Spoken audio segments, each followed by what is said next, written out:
हाँ तो नमस्कार दोस्तों, और आज आ चुके हैं हम लोग एक और वीडियो के साथ। तो जो आज की वीडियो है उसमें हम लोग बात करने वाले, जिस तरीके से आपने देखा होगा कि जो हमारी इंडियन आर्मी है, जो हमारी द ग्रेट इंडियन आर्मी है, उसके बारे में। जिस तरीके से आप देखेंगे हम लोग हैं जिस यहाँ पर इसके ऑफिशियल पेज पर, तो यहाँ पर इसके ऑफिशियल पेज पर हम लोग आए हैं इसके ऑफिशियल नोटिफिकेशन को डाउनलोड करने की। जो आप देख सकते हैं यहाँ पर इसका एक ऑफिशियल नोटिफिकेशन आउट हुआ है जिस पे हमारी जो है भर्ती होने वाली है।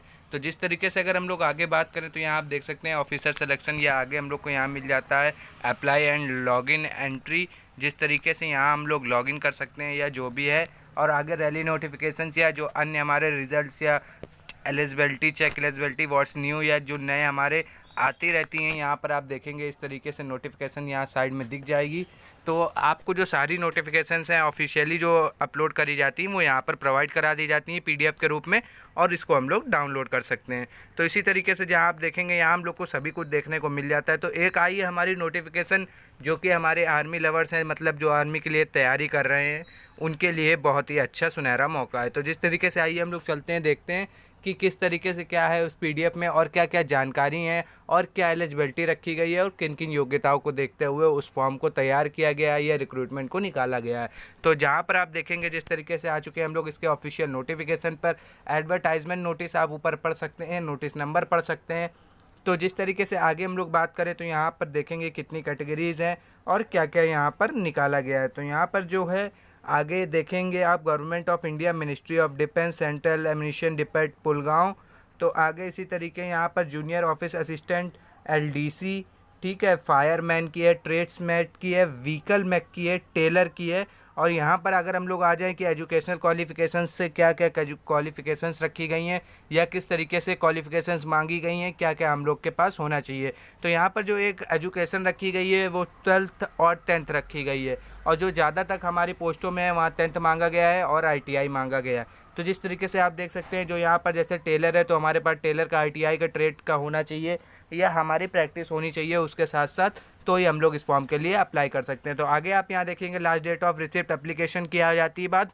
तो यहाँ पर जो हमारी बिलोंगिंग लोकेशंस हैं जैसे वो यहाँ पर सब प्रोवाइड कराई गई हैं, इन सब को आप अच्छी तरीके से नोटिफिकेशन से पढ़ सकते हैं। और यहाँ पर जो दिया गया है कि नोटिफिकेशन एडवर्टाइजमेंट के प्रोवाइड होने के 21 दिन बाद तक ये वैलिड रहेगा। तो इसी तरीके आगे हम लोग eligibility and criteria and application form की बात करें तो ये देखेंगे जिस तरीके से यहाँ पर हम लोग को इसकी ऑफिशियल वेबसाइट पर, जैसे मैं पहले था www.indianarmy.nic.in, वहाँ पर जाके आप इसके एप्लीकेशन के लिए आगे बढ़ सकते हैं। तो आगे यहाँ पर अगर हम लोग देखें एडवर्टाइजमेंट नंबर या नोटिस नंबर, जिस तरीके से आपने ऊपर देखा तो ऊपर last date of receipt application यहाँ 1700 घंटे दिया गया है, क्योंकि मैंने ऊपर जिस तरीके से बताया कि कितने दिन या कितने घंटे बाद, मतलब यहाँ पर नीचे 21 दिन यहाँ पर शो करा दिया गया है। तो इस तरीके से आप देख सकते हैं यहाँ पर पूरा पे स्केल दिखा दिया गया है, और नोट भी जो एक इसमें दिया गया है उसमें आप देख सकते हैं कि अनरिजर्व, मतलब यहाँ पर जो छोटे छोटे शॉर्टकट्स होते हैं जिन तरीके से UR PH ESM, इन सब का यहाँ पर फुल फॉर्म दिया गया है, ये आप रीड कर लीजिए, ये आपको नॉर्मल पता होगा, आप फॉर्म भरते रहते हैं। तो इसी तरीके आगे हम लोग देखें physical, practical, skill test, written examination, ये जो यहाँ पर हमारी स्टेजें रखी गई हैं कि किन किन मतलब स्टेज को क्रॉस करने के बाद हम लोग अपने ज्वाइनिंग लेटर के पास पहुँचेंगे। तो यहाँ पर अगर हम लोग एज लिमिट की बात करें तो आप देख सकते हैं जो एज लिमिट है वो अनरिजर्व के लिए है 18 से 25। ये सारे फुल फॉर्म जैसे अभी आपने ऊपर पढ़ लिए हैं, बाकी आपको पता ही होगा। और बाकी यहाँ पर कुछ के साथ जो रिलैक्सेशन लगा दिया गया है वो भी आप यहाँ पर देख सकते हैं। तो आगे हम लोग बात करें इसी तरीके से कि जो सेंट्रल गवर्नमेंट सिविलियन एम्प्लॉयज़ हैं उनकी एज लिमिट है तो 3, यहाँ मतलब एज लिमिट अब तो 35 साल एटलीस्ट यहाँ पर ब्रैकेट में दिखा दी गई है।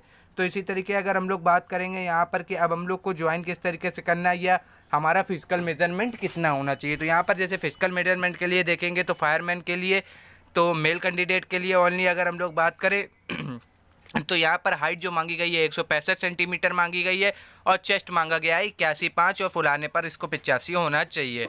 तो यहाँ पर वेट की अगर हम लोग बात करें तो वेट रखा गया 50 किलोग्राम, ठीक है। तो यहाँ पर अगर फिजिकल इंडस्ट्रेंस मतलब रनिंग की बात करें तो यहाँ पर 1.6 किलोमीटर मतलब 1600 मीटर मांगी गई है 6 मिनट में। और कैरिंग अ मैन मतलब फायरमैन लिफ्ट, मतलब कि जैसे आप किसी व्यक्ति पे मान लीजिए कहीं पर आग लगती है, दुर्घटना होती है, तो एक व्यक्ति को आप अपने पीछे रख कर मतलब पीठ पर लाद कर कितना चल सकते हैं। तो यहाँ पर उसके लिए आपको 63.5 kg उठाकर 183 मीटर चलना पड़ेगा, और ये भी हमारी ट्रेनिंग या मतलब हमारे टेस्ट के अंतर्गत आता है।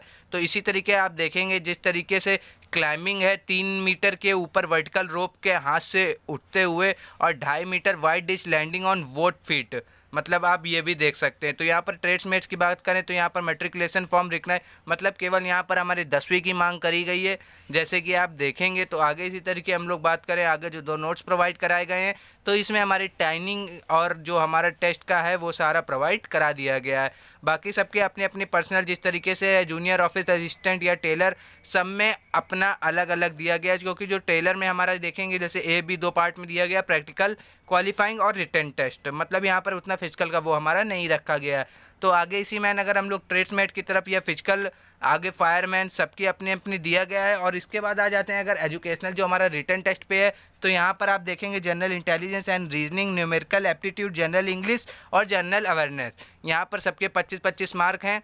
तो यहाँ पर आगे जिसी तरीके से ड्यूरेशन जो हम लोग को मिलेगा 2 घंटे 20 मिनट का मिलेगा। आगे यहाँ पर देख सकते हैं जो अलग अलग पोस्ट है सबका अपना अपना पर्सनल यहाँ पर लिमिट्स रखी गई हैं, या जो माने एक तरीके से कह सकते हैं फिजिकल या रिटन का सबका अपना अपना कॉलम बांट दिया गया है, उसी हिसाब से यहाँ पर जो सिलेबस होगा।